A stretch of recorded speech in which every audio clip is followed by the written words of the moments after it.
Afternoon, sales fans out there. I am Ageless Jess, and I'm here with day 17 of the Skyrocket Your Sales series.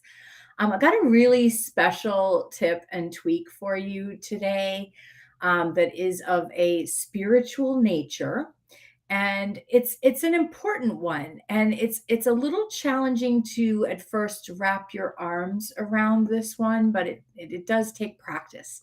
It just takes practice.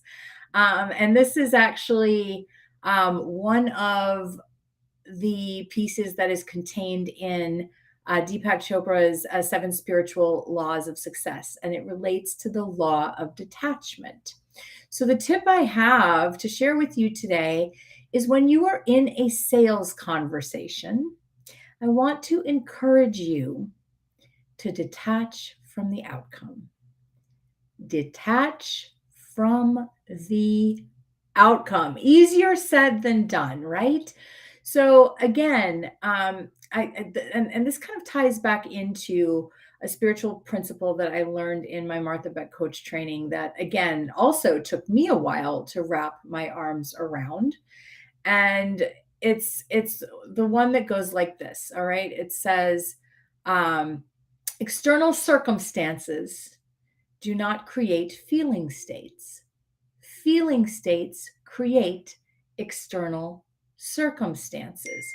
So your energy inside of the process and your sales conversation is going to be so important that you are in a neutral space, that you are listening more than you're talking, and you are not attached to the outcome. I want to give you an example of energy and how I learned this particular spiritual principle, because at first it doesn't make sense. What do you mean external circumstances don't create feeling states? That's kind of what we're taught, right? Things are going to feel good when we get the guy, we get the job, we get the house. Whatever it is that we're seeking outside of ourselves, the feeling state's going to come about as a result of that, of getting that thing or having that sense of accomplishment or achievement. But that's not how it works, right? It works where your actual energy, your frequency, your feeling state is what needs to be intact first. And then that has a ripple effect on calling in that which you desire. So detaching from the outcome is so important. You can have high intention, right? High intention, low attachment. High right? High intention, low attachment. So of course your intention can be to close the sale. However, you want to detach from the outcome, because in this way you're going to show up from a place of giving, from a place of neutrality that's going to create so much more comfort with your prospect. And I want to give you the example that really helped me to understand Martha's principle about feeling states not being created by external circumstances. So imagine two people are going for a job interview. Okay. Person A is desperate. They have to get this job. They're on their last dollar. They're broke as a joke. Maybe their account's overdrawn. They're freaking out. They got to get a job to pay their bills, whatever it is. So they go in with all of this like scritchy panic energy, right? And that's what they're bringing to the table. All right. The second individual that's interviewing for the job has a very different approach. They're not attached to the outcome, right? This individual is neutral. They know that they're going to go in and put their best foot forward and be their best self. However, they know if it's a fit, they'll get the job. If it isn't a fit, there's something better for them out there. Now, let me ask you this question. Who do you think is going to get the job? Person A or person B? Scritchy panic person who's broke, or person B who's not attached to the outcome. So I hope this makes sense, right? Where and it's very, very hard to do, because of course, when we are selling, particularly when we're selling our own product or service, we want a yes, right? We desire that.